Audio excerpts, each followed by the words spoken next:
Hello, everyone, and welcome to Chapter 2, Biological Beginnings.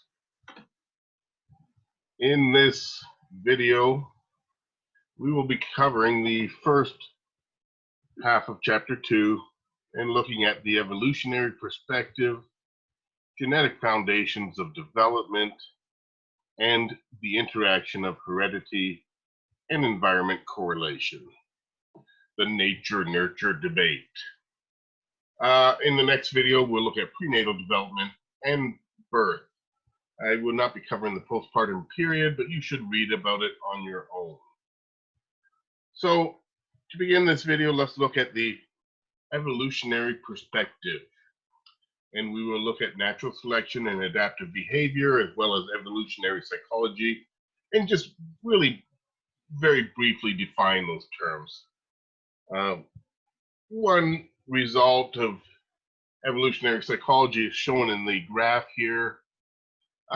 It's just one of the explanations for why humans have such a long period of childhood before we reach adolescence and puberty and become reproductive.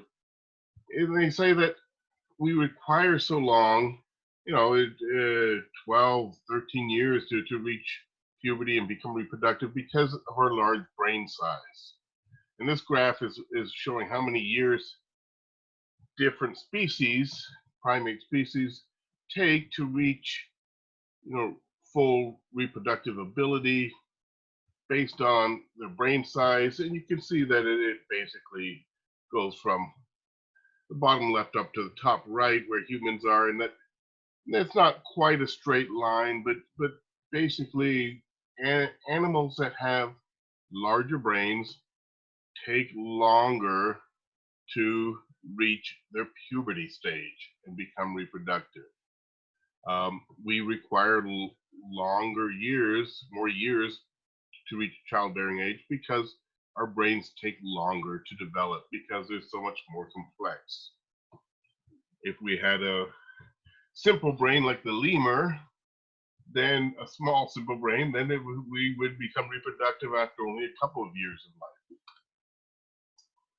life. Okay, natural selection refers to the evolutionary process by which individuals of a species that are best adapted are the ones that survive and reproduce. And so they're the ones that therefore pass on their characteristics to the next generation. If there are two species of mice, let's say, that share the same environment, and one of the species of mice is better suited to survive, or let's say better suited to elude predators, for instance, in that environment, well, they would survive to greater numbers, pass on more of their genes, and that species of mouse would surpass the other species of mice that were not as well suited to evading predators in that environment. So this would take place over generations and generations, but it makes sense that if you're better suited to survive, you will have more offspring, you will survive longer, have more babies, pass on more genes. Adaptive behavior are those behaviors that promote an organism's survival in the natural habitat. And those adaptive behaviors are the ones that will become more plentiful within a species, the ones that help you to survive. Evolutionary psychology emphasizes the importance of adaptation and reproduction to ensure survival. So offspring that adapt, develop behaviors, and possess self-protective traits to survive, and they are the ones that will reproduce more and pass their genes on. So, I like to just sum up this section by using a simple little story of Mo, Larry, and Curly.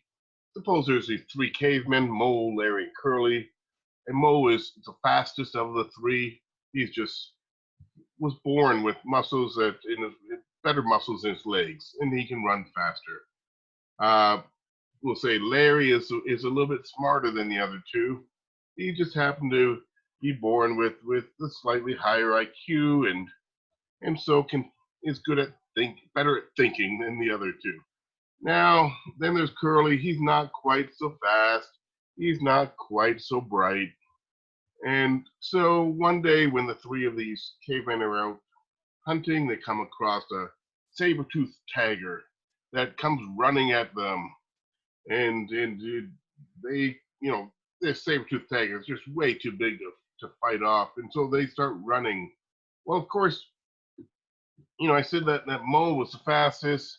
So he'll be able to outrun the other two. He's not going to be the one that gets caught and eaten by the saber-toothed tiger because of the speed that he was born with. So he has that adaptive advantage of speed. He will outrun the other two.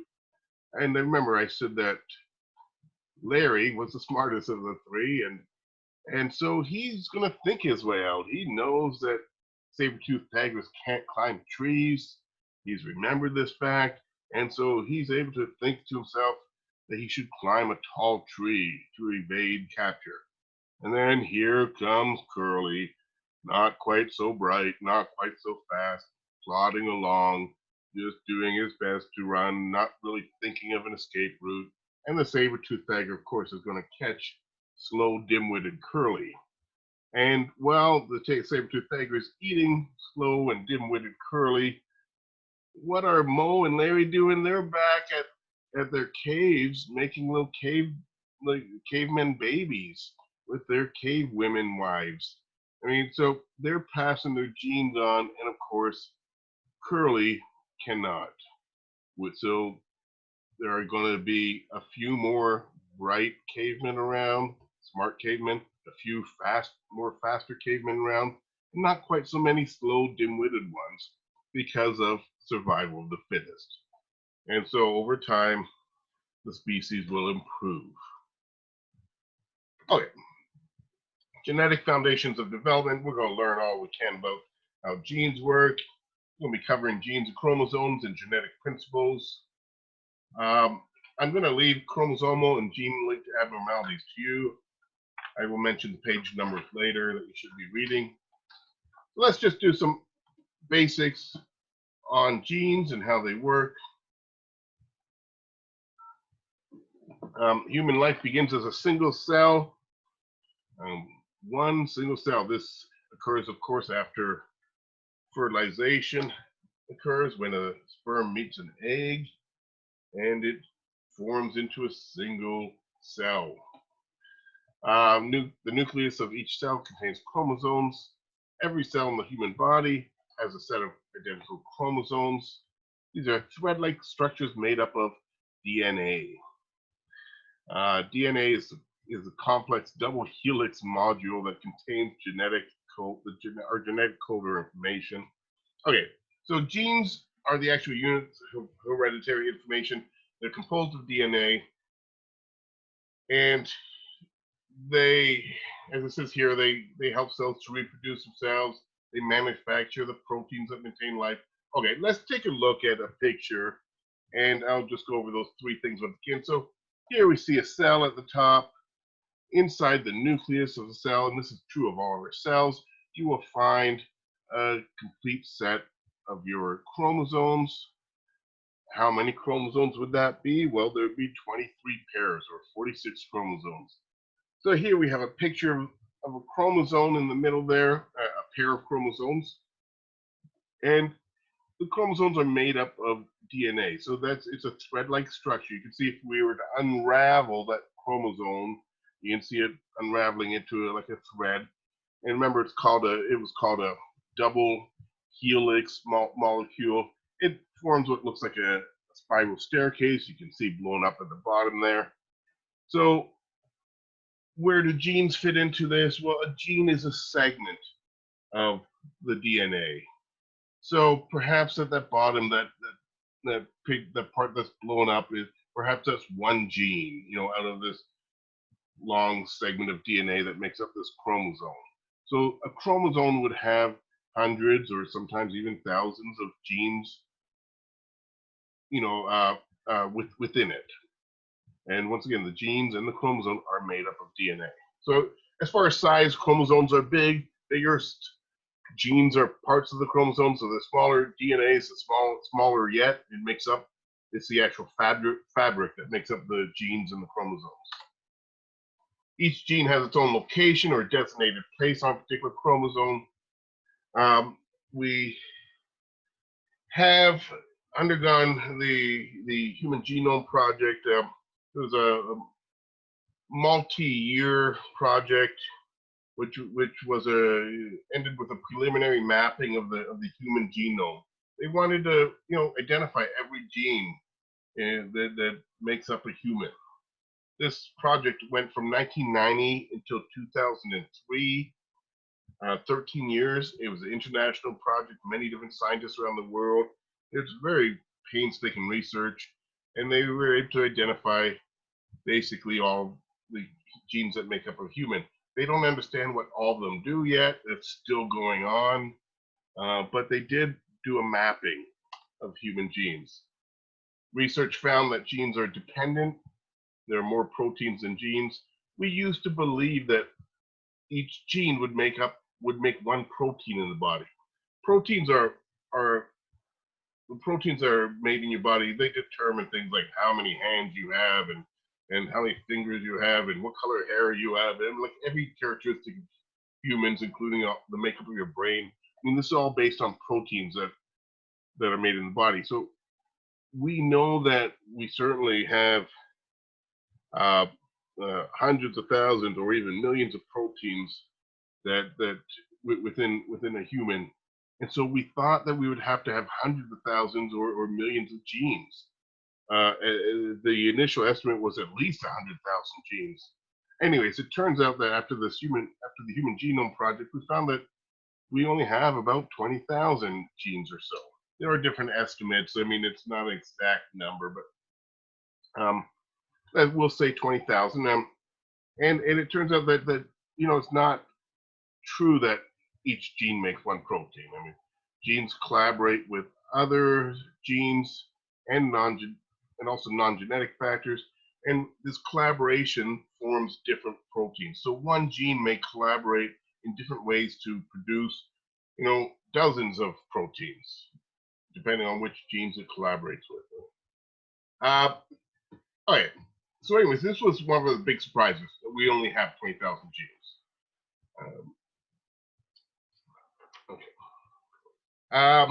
Going on. The activity of the genes is affected by the environment.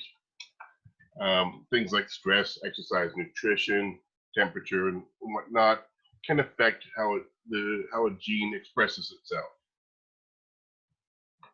So genes don't just operate in one fashion. I mean, it depends on the particular environment and the environmental influences.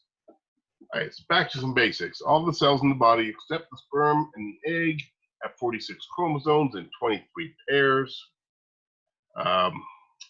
Mitosis represents cellular reproduction. The cells duplicate themselves. So one cell splits into two, and then two cells become four, and four become eight.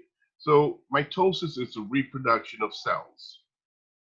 One cell can form two identical cells.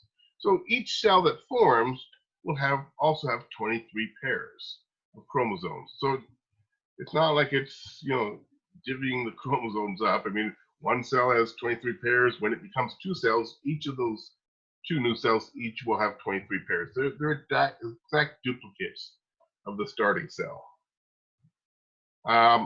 Okay. Each cell will contain exactly the same DNA as the parent cell. And then we have meiosis. This is cell division. So instead of cells duplicating, this is a cell dividing to form eggs and sperm. We call these gametes. They have half the number of chromosomes. So instead of duplicating, they're dividing one cell into two parts. They split the 23 pairs and they end up with 23 single chromosomes. Instead of 23 pairs, they have 23 single chromosomes in any egg or any sperm. Once again, in any gamete. So fertilization is when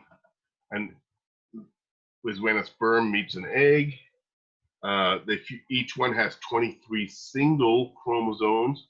They fuse together, they form what we call a zygote. That's the first cell of life. And that would, because they had 23 individual chromosomes in both the egg and the sperm, we end up with 23 pairs of one full single cell, the zygote, the beginning of life. So exactly half the material comes from the father because it's coming from the sperm, half the material comes from the egg, from the mother. This is a picture of a set of chromosomes from two individuals. I know it's a little small here, but in the top picture we have a male. You know it's a male because if you look at the final pair of chromosomes in the bottom right corner of the top picture, you see a little symbol X and Y. The last pair of chromosomes is what we call the sex chromosomes. If there are an X and a Y, it means that it is a male. In the bottom picture, you see that the two final chromosomes, the final pair, is an X and an X, meaning that it's a female. All the way through, when you look at any of these pairs of chromosomes, you see that they're matched. They're the same length. Every pair of chromosomes is a pair of identically linked chromosomes.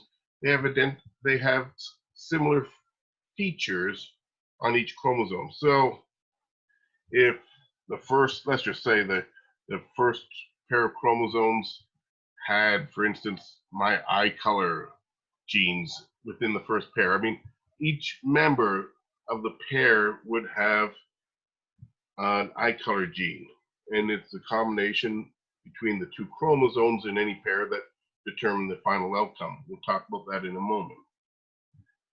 Okay.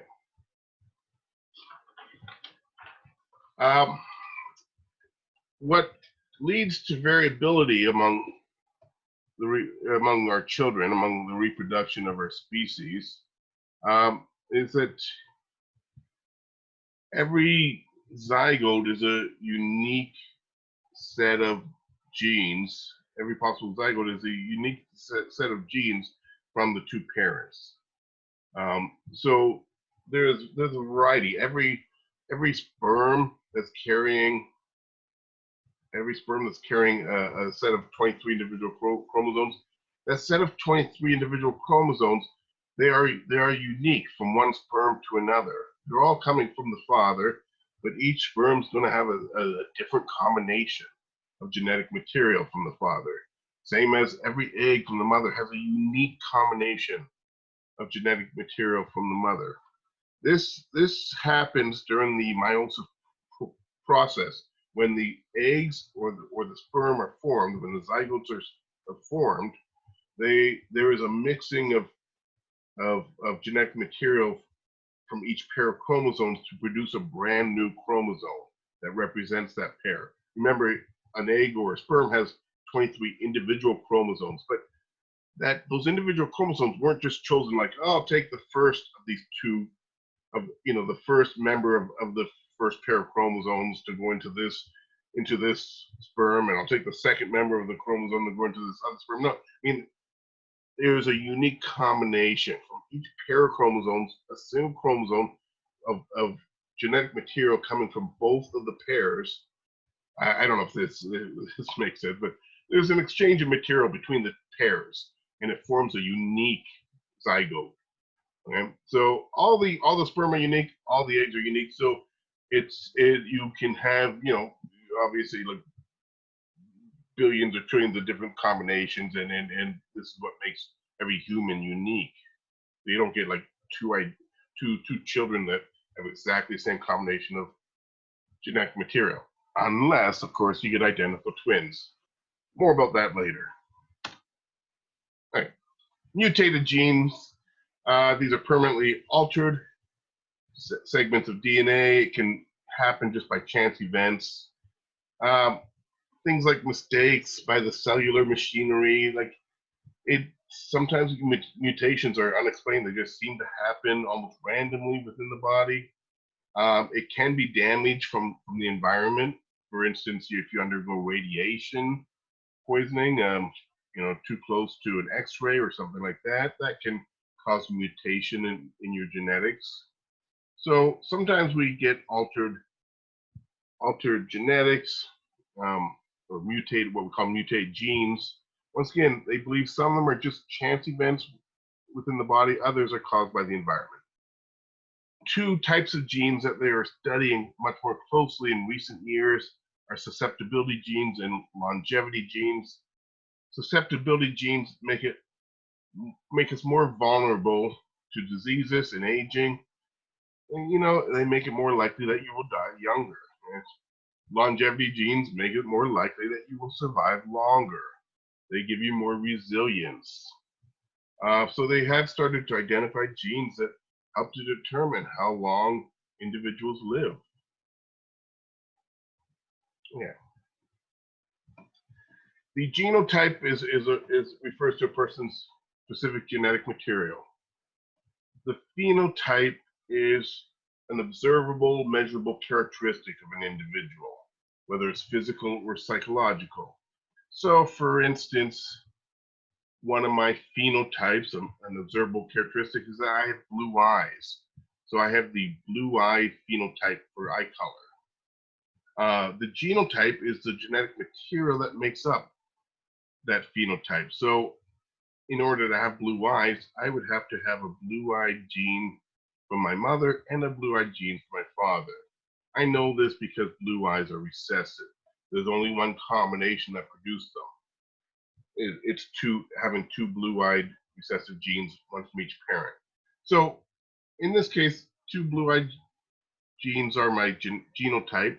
Seeing that I have blue eyes, actually observing it, is my phenotype.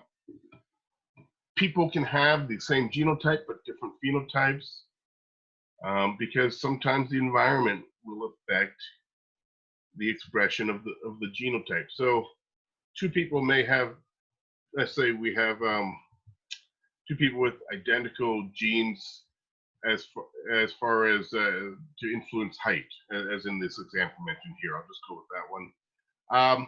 Well, if one of the individuals has lack of proper nutrition, then they grow up, let's say, in poverty, whereas the other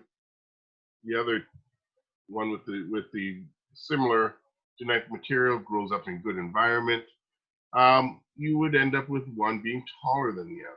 We know that growing up in poverty and not having proper nutrition stunts growth. There are other things that can stunt your growth as well, such as a lack of love from your parents can actually stunt growth.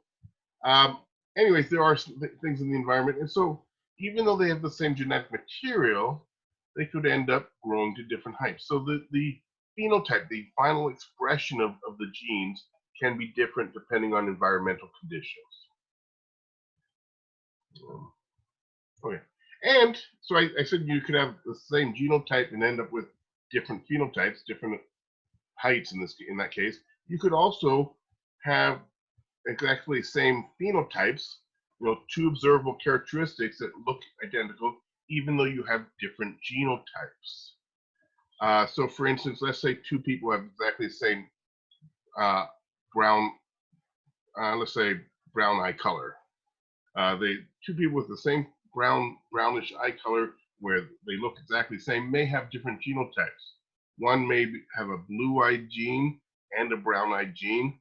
Because the brown's dominant over blue, they end up with brown eyes. The second person may have two brown-eyed genes. So they have different combination of genes that lead to exactly the same phenotype.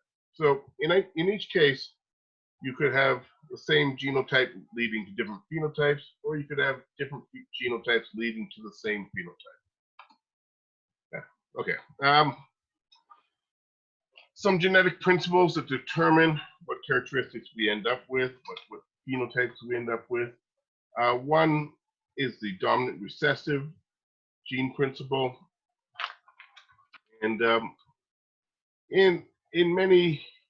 for many of our characteristics, particularly our simplest characteristics, they often depend just on a pair of genes, one that you got from your mother, one from your father. So things like hair color and eye color, and whether you have curly or straight hair, and other simple characteristics operate according to the dominant-recessive principle. Certain types of genes are always dominant over other types of genes. So we know, for instance, that brown hair is dominant over blonde hair. I have blonde hair. Only way to get that, because blonde is what we call a recessive trait. You have to have two of the genes in order to show it. Because brown hair is a dominant trait, it only takes one gene to end up with brown hair. So if I had a brown-haired gene paired with a blonde-haired gene, I would end up with brown hair. Brown is dominant over blonde. So when there's a dominant and a recessive gene paired together, the dominant gene always shows up as the characteristic, the phenotype. It overrides the influence of the other gene. And I had mentioned the example on the previous slide, brown eyes are dominant over blue eyes. Okay. We also have what's called sex-linked genes. And this is a particular case when we talk about the pair of chromosomes that make your sex. Remember in that diagram, I'll go back for one moment here. I talked about the last pair of genes, the XY versus the XX. Those are called the sex genes, and they determine your sex. They are the final pair. So these sex-linked genes, if there's a mutation carried on the X chromosome, it results in what's called X-linked inheritance. Once again, this is only happening in the final pair of genes. We have an X and an X, or an X and a Y gene. These X-linked inheritance diseases manifest in males who have only one X chromosome. Why is it only happening in males? Well, let's take a look at a diagram to show why this happens. And we'll go to my whiteboard here on the left side. So here we see a pair of X chromosomes. This is a girl child this is a girl child. And let's say that this girl child inherited a recessive mutated gene, such as Fragile X syndrome or hemophilia. Both of these can be inherited from an X gene, from an X chromosome, X chromosome. So this girl, she received an X chromosome from her mother with the recessive mutate gene. But fortunately, her father, the second one pictured here, has a dominant normal gene colored in blue there. Well, the dominant normal gene overrides the recessive mutated gene. And so this girl does not end up with Fragile X syndrome or hemophilia.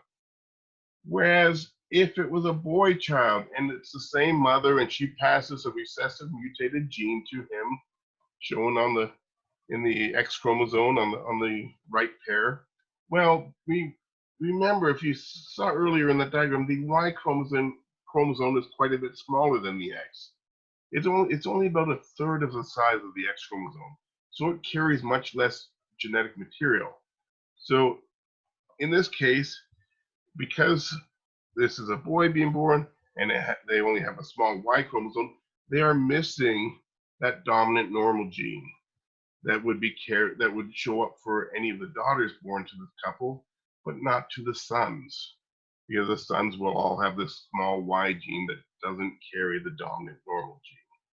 So X-linked inheritance affects mainly males. There are specific instances where a female can get it, but it affects by and large a very large percentage of those affected are males because of this X-linked inheritance. Females will tend to have a protective dominant normal gene that can override the recessive mutate genes. Males will not have that dominant normal gene. And so we see very high rates of things like Fragile X syndrome and hemophilia. Excuse me here. Okay, there we go. Okay, and hemophilia in males, but not so much in females. By the way, Fragile X syndrome is a syndrome that leads to intellectual or learning disabilities. Plus a short attention span is another characteristic that you can expect to see. So intellectual or learning disabilities and a short attention span. Hemophilia has to do with blood clotting. You could look more in the book if you want to know any more about it. Oops. Oh, yeah. Polygenic inheritance. This is the case where you have more than just one pair of genes influencing characteristic. Once again, the environment also comes into play, but you have many genes. Instead of just one pair, you have many genes influence characteristic. So it's not a simple thing like your hair or your eye color where it's just dependent on one pair of genes, or those diseases I mentioned like Fragile X syndrome or hemophilia. They only depend on one pair of genes. But things like, I can give you a whole list here, things like your height, whether or not you get cancer, diabetes, asthma, alcoholism, arthritis, cardiovascular disease. I mean, these things are all influenced by a number of genes, by what we call gene-gene interaction, where genes interact with one another to end up causing, to make some kind of characteristic more or less likely. So with gene-gene interaction, with many genes interacting, it makes it more likely that certain people will become alcoholic or suffer cardiovascular disease or get diabetes, and less likely for others. And so it's not a simple case of you got one bad gene, but once again, it's a combination of many. Things also, polygenic inheritance, think of things like your intelligence, your personality. Those are obviously not dependent on one simple pair of genes, but on many, many genes determine things like your personality, your intelligence. Anything complex about us will be polygenic inheritance. Okay. I would like you to read the sections on chromosome and gene-linked abnormalities. Is in the textbook, pages 44 to 46. There's a number of questions on the test. I have I think 4 questions on the test from that section. Chromosome and gene-linked abnormalities. It goes over a number of disorders, and I want you to read those and learn about these disorders on your own. I already mentioned Fragile X syndrome and briefly mentioned hemophilia. You'll see those there. And learn about the other ones mentioned as well. So once again, there's 3 to 4 questions on the test that you would have to learn about on your own, pages 44 to 46. Okay, behavior genetics. Behavior genetics is the study of the influence of basically nature and nurture, your heredity and the environment, and how they affect your behaviors and your traits and your development. We study behavior genetics. Well, the main way we study it is with twin studies. That is really the bread and butter of behavior genetics, is to compare identical twins and see how similar they are on some characteristic, and compare them to a pair of fraternal twins and how similar they are on that characteristic. Many people don't know the basic logic of twin studies. If you mention twin studies, the first response people give is that they compare 2 twins and that have been separated at birth or so, and have been growing up in different environments. That is one type of twin study, but it's not the main one. In the main type of study, they gather a large number of identical twin pairs. They look at how similar these identical twins are on some characteristic. They also gather a large number of fraternal twin pairs, non-identical twins. They look at how similar they are on those same characteristics. Then they compare the degree of similarity between the identical twins and the fraternal twins. If something is primarily due to genetics, some characteristic, then the identical twins who share 100% of their genes in common, they are identical genetically, then if something is caused only by genes, they will either both have that characteristic or both not have it. They should be similar, identical, 100% similar on that characteristic. Whereas the fraternal twins only share 50% DNA in common. So they should not be as similar on that trait that is caused by genetics. However, if some kind of behavior or trait is caused by environment, then the identical twins may be just equally as similar on that trait as the fraternal twins. It's easiest to demonstrate this with an example. I'll go back to my, back to my whiteboard here. If you look at the right side, what they do is they calculate what's called concordance rates. The concordance rate says if one has it, what are the odds the other one has it? Speaking about these twins. So if we look at something like, let's say, autism, or the autism spectrum disorder, ASD, it turns out that for identical twins, the concordance rate is 95.2%. If one has autism, it's 95% likely that the other one also has it. If we go down to the fraternal twins under autism, the concordance rate is 4.3%. If one of them has autism, there's only a 4% chance that the other one also has it.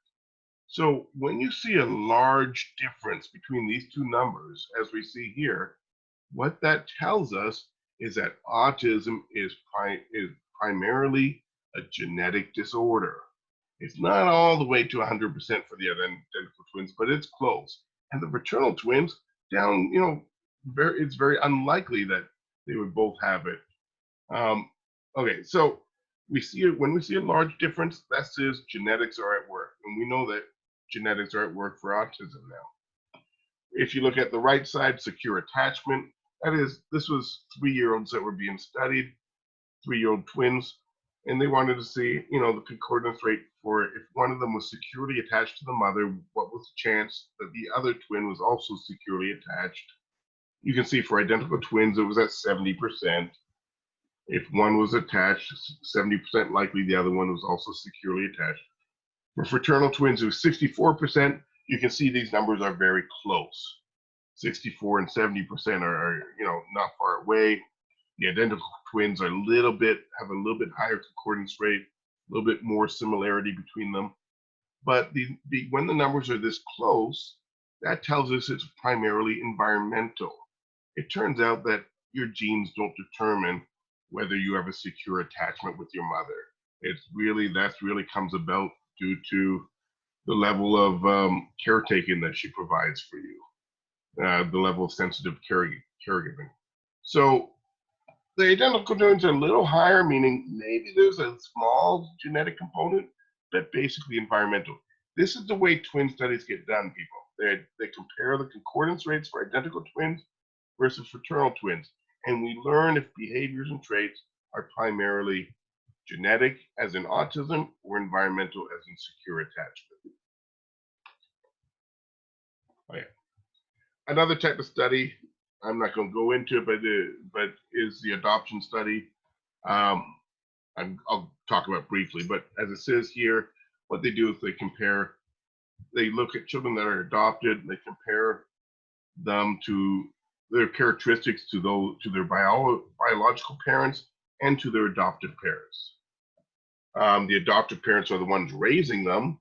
So if something is due to environment, then they should be more similar to their adoptive parents. If something is more similar to, if something is more based on biology and genetics, they should be more similar to their biological parents. So you're basically comparing nurture influence, the adoptive parents, versus nature influence, the biological parents. So it's a direct comparison of nature versus nurture. Okay. A researcher named Sandra Scarr, last name Scarr, Sandra Scarr, 2 R's, came up with these 3 types of heredity environment correlations. These are 3 ways that heredity and environment can end up being correlated during a child's life. Um, she was making the point that it's, often the two are going to match, that your environment's going to support the nature of your genes, and vice versa. That there's going to be a match between what your genes, determine are your best characteristics, and your upbringing and the environments you end up in. Why is there a match? Well, let's go through this list here. The first type is called passive genotype environment correlations. Um, this happens. This can happen right from birth. Um, your parents, if you have biological parents that are bringing you up, well, you have genes in common. You received your genes from them, so you have some similar genes. They will often provide a rearing environment that matches their genes, which will also then match your genes because you share genes. As an example, and I'm going to flip between these slides back and forth. If we look at the first row, it says passive, and for examples, musically inclined parents usually have musically inclined children, and they are likely to provide an enriched environment rich in music for the children. So if the parents have musical genes, then it means the kids are going to have musical genes, and if the parents have those genes, they probably enjoy music, they probably play a lot of music. So the child is going to end up in an environment full of music, which will match their musical genes that they have. So in this first type, parents just, they do things that create environments that match their interests, which will also match their child's interests. Right? The evocative genotype environment correlations. So this will happen. You can imagine. I kind of think of these as a child growing up. The passive ones can happen right from birth because it's dependent on the parents. The evocative, you can imagine a preschooler or another aged young child doing certain behaviors that evoke a response from others. They elicit certain responses from others that create environments that match their genetic characteristics. I'll give you an example. Suppose you're throwing a ball with your child when they're 5 or 6 years old. They're just starting out. You're getting them to catch a ball and throw it to you, and you notice that, hey, my son's got a heck of an arm there. He's really throwing that thing like a lot better than other kids this age. I mean, he might evoke a response from you to sign him up for baseball. So he's going to end up in a baseball environment, which actually happens to fit his genes. His genes are, gave him a strong arm. And so sometimes children will act in a certain way that evoke a response that will kind of make others create an environment that suits them. Here's an example. You can see it in the middle row. A happy, outgoing child elicits smiles and friendly responses from others. So if he's an outgoing child, an extroverted outgoing child, he's probably like talks to others and it smiles at others more, and he's going to get more people responding to him. It's going to fit his extroverted nature. Imagine an introverted child, though, they will probably be less likely to smile at others, less likely to want to spend time with others. They will hide out from others, and so they will actually cause others to stay away from them. And so they will actually create the environment that fits their genes. So with evocative, by your behaviors, you evoke others to do behaviors that actually fit your genetic tendencies. Okay, and the final one is active genotype environment correlations. Think of the child even getting older now. They have more choices in their life. They will actively seek out environments that stimulate them, which would probably be the ones that fit their genetics. It's also known as niche picking. And so imagine you were born with, I don't know, musical genes. You just have genes that are well suited for musicians. Maybe your parents were musicians as well, as in that first example. Well, when you get a choice in school, you may choose to join the band rather than a sports team. Whereas your brother, if he's got more, he's more physically gifted and has athletic type genes, he's more likely to join a team sport rather than the band. So we end up choosing things that fit our genes. And so we get a correlation again. What's the example here? Oh, they're saying that in this example, they're saying that people that have an interest, a genetic interest in books, will end up choosing libraries. Those that have a talent in sports will end up choosing sports fields, environments. Those that have a talent in music will choose musical instruments, and and go into the band. And like I said, and anyway, so what Sandra Scar is pointing out here is that we is often a match between your genetics and the environments during your upbringing. So this is one way that your nature and nurture get intertwined, and that they affect each other because you're end up in environments that are well suited for your genetics. Okay. I was going to point out the passive heredity environment correlation would, that one would not really work as well if for an adopted child, as the adoptive parents may not have characteristics that match the child's genetics. So the adoptive parents may love reading, and they do a lot of reading with the child, but this child may not have genes that really respond well to create an interest in literature or books. I mean, they may have, a child may have musical genes and would be better suited with his biological parents who had the musical interest. Okay. Anyways, that's Sandra Scar's work talking about why environments and genes interact. I wanted to point out and show you, I want you guys to read about epigenetic view and the G by E interactions. I'm not doing that. You can read it. There's a couple of slides on it. Read about it in the book. I also want you to look at the comparison of the heredity environment correlation and epigenetic views. And you can also read about the conclusions in the book. So the rest of that section, make sure you do read. I'm going to pause this video now and start a new one to look at prenatal development and at birth. So bye for now. Look for the second part of the video shortly.